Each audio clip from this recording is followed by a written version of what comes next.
Welcome to my channel. ఈ వీడియోలో AP ప్రభుత్వ ఉద్యోగ పెన్షనర్ల సమస్యల పరిష్కారం అండి. పెండింగ్ బకాయిలు క్లియర్. పూర్తి వివరాలు వీడియోలో తెలుసుకుందాం.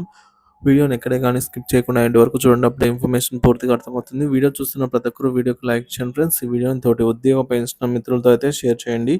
కొత్తగా మన ఛానల్ని చూస్తున్న వారు ఇంకా సబ్స్క్రైబ్ చేసుకోకుంటే వెంటనే మన ఛానల్ని సబ్స్క్రైబ్ చేసుకోండి. దీని ద్వారా నేను చేసే లేటెస్ట్ వీడియోస్ అన్ని మీ వరకు రీచ్ అవుతాయి. అలాగే మన అఫీషియల్ వెబ్సైట్ అయినటువంటి apemploynews.com అండి. లింక్ అయితే డిస్క్రిప్షన్‌లో ఇచ్చాను. ఒకసారి చెక్ చేయండి ఫ్రెండ్స్. అక్కడ కూడా మనకు ఏపీ ఎంప్లాయీకి సంబంధించినటువంటి తాజా అప్డేట్ న్యూస్ అనేది ఎప్పటికప్పుడు అప్డేట్ అవుతూ ఉంటాయి. ఇంకా ఆలస్యం చేయకుండా వివరాల్లోకి అయితే వెళ్ళిపోదాము. పెన్షనర్ల సమస్యలు పరిష్కరించాలి అని డిమాండ్ అండి. ప్రభుత్వ ఉద్యోగులు, పెన్షనర్లు అనేక సమస్యలతో బాధపడుతూ ఉండగా వాటి పరిష్కారం కోసం రాష్ట్ర వ్యాప్తంగా పెన్షనర్ల సంఘాలు గలం వినిపిస్తున్నాయి. ఇతర వర్గాలకు అనేక సంక్షేమ పథకాలు అమలవుతూ ఉండగా పెన్షనర్ల సమస్యలు మాత్రం పరిష్కారం కాకపోవడం వలన వారు ఆర్థిక, ఆరోగ్యపరమైన ఇబ్బందులను ఎదుర్కొంటున్నారు. పెన్షన్లలో జాప్యం. పెన్షన్లు తీసుకుంటున్న వారి ప్రధాన సమస్య పెన్షన్ బెనిఫిట్స్ ఆలస్యం కావడమే. పదవీ విరమణ చేసిన 2 సంవత్సరాల తర్వాత కూడా కొందరికి రిటైర్మెంట్ ప్రయోజనాలు అందటం లేదు. రిటైర్మెంట్ బెనిఫిట్స్ ఆలస్యం కారణంగా పెన్షనర్లు ఈఎంఐలు కూడా చెల్లించలేక, కుటుంబ బాధ్యతలు నెరవేర్చలేక తీవ్ర ఆర్థిక ఒత్తిడిని ఎదుర్కొంటున్నారండి. అంటే చూడొచ్చు మనకు పెన్షన్స్ అనేవి సకాలంలో అందలేక ఈఎంఐలయితేనేమి, అలాగే కుటుంబ బాధ్యతలేమి వీటిపై తీవ్ర ఆర్థిక ఒత్తిడినైతే ఎదుర్కోవాల్సిన పరిస్థితిలో అయితే ఉన్నారనమాట. ఇక డీఏ మంజూరులో జాప్యం.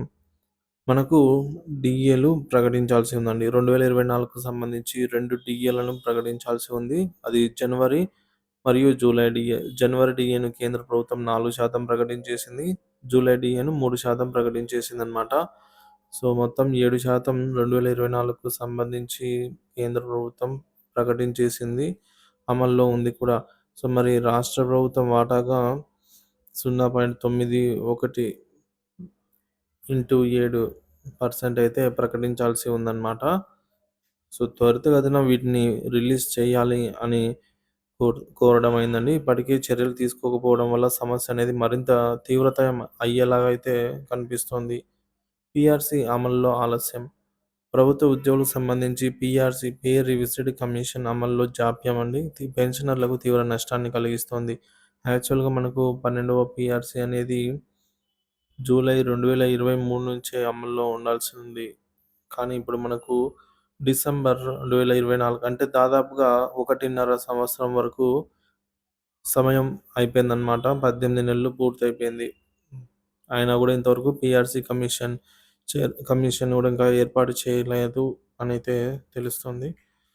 ఇక టైమ్ ఫ్రేమ్ దాటిపోయిన పీఆర్సీ అమలుకు సంబంధించి ఇంకా స్పష్టత లేదు. ఈ అంశంపై ముఖ్యమంత్రి దృష్టి సారించాలని పెన్షనర్ల సంఘం డిమాండ్ చేస్తోంది. ఆరోగ్య సమస్యలు మరియు నగదు రహిత వైద్యం. పెన్షనర్లకు వృద్ధాప్యంలో ముఖ్యమైన సమస్య ఆరోగ్యపరమైన ఇబ్బందులు. ప్రభుత్వం నగదు రహిత వైద్యం అందిస్తామని చెప్తున్నప్పటికీ అది ఇంకా అమలు కాకపోవడం వల్ల పెన్షనర్లు కార్పొరేట్ హాస్పిటల్స్‌లో చికిత్స పొందలేకపోతున్నారు. వృద్ధాప్యంలో అనారోగ్యం నడుమ వైద్యం అందించడంలో జాప్యం అండి పెన్షనర్ల జీవితాలను మరింత క్లిష్టతరం చేస్తోంది. పెన్షనర్ల సంఘం ప్రతిపాదనలు. డీఏ పెండింగ్ బకాయిలను వెంటనే విడుదల చేయాలి. 4 విడతలుగా డీఏ బకాయిలను తక్షణమే విడుదల చేయాలని అయితే డిమాండ్ చేయడం జరిగింది. పీఆర్సీ అమలుకు గడువు నిర్ధారణ. పీఆర్సీ పట్ల ప్రభుత్వం ఇచ్చిన హామీ నిలబెట్టుకోవాలి. నగదు రహిత వైద్యం. అన్ని కార్పొరేట్ హాస్పిటల్స్‌లో నగదు రహిత వైద్యం అందుబాటులో ఉండేలాగా ఉత్తర్వులు జారీ చేయాలని అయితే కోరారు. రిటైర్మెంట్ బెనిఫిట్స్ అందించేలాగా వ్యవస్థను సందృఢం చేయాలి. అంటే బాగా దృఢంగా చేయాలని చెప్పేసి అంటే మనకు ఇప్పుడు జాప్యం అవుతుందండి. రిటైర్మెంట్ అయిపోయిన తర్వాత 6, 7 నెలలకు గానీ ఆ బెనిఫిట్స్ రావటం లేదు. పెన్షన్ రావటం లేదు. ఏం రావటం లేదు. సో, వీటన్నిటిని కూడా పదవి విరమణ వెంటనే బెనిఫిట్స్ అవన్నీ కూడా మనకు చెల్లించే విధానాన్ని అమల్లోకి చేయాలని సూచించారు. పెన్షనర్ల పెంపుదల అండి. పెన్షన్ల పెంపుదలపై చర్చ. అసెంబ్లీ సమావేశాల్లో పెన్షన్ల పెంపుదల, వారి సమస్యల పరిష్కారానికి చర్చ జరిపిన తర్వాత తగిన నిర్ణయాలైతే తీసుకోవాలి. ఆందోళనలు నిర్వహించనున్న పెన్షనర్ల సంఘం.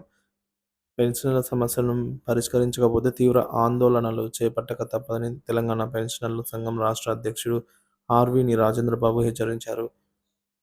జాయింట్ యాక్షన్ కమిటీ అండి. జేఏసీ ద్వారా వివిధ సంఘాలను కలిసి సమన్వయంగా ఉద్యమాలు చేపట్టేందుకు కార్యాచరణ సిద్ధమైంది.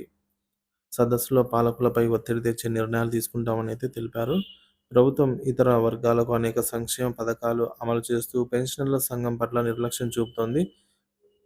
పెన్షనర్లు తక్షణమే తమ సమస్యల పరిష్కారానికి చర్యలు తీసుకోవాలని అయితే ఆశిస్తున్నారు. ప్రజా సంక్షేమానికి పెన్షనర్ల జీవితం కీలకం కావడంతో ప్రభుత్వం ఈ విషయాలను అసెంబ్లీ సమావేశాల్లో చర్చించి తగిన నిర్ణయాలు తీసుకోవాలని అయితే ఎదురు చూస్తున్నారండి. ఉద్యోగ పెన్షనర్లంతా కూడా పెన్షనర్లు మా జీవితకాలం సేవకు న్యాయం కోరుతున్నారు అంటూ సంఘ నేతలు ప్రభుత్వాన్నయితే విజ్ఞప్తి చేస్తున్నారు. మరి చూడాలి ప్రభుత్వం ఏ మేరకు నిర్ణయం తీసుకొని సానుకూలంగా వీటిపై స్పందిస్తుందనేది మున్ముందైతే తెలియనుంది ఫ్రెండ్స్. దీనిపై మీ అభిప్రాయాన్ని అయితే కామెంట్ ద్వారా తెలియజేయండి. Thank you for watching this video.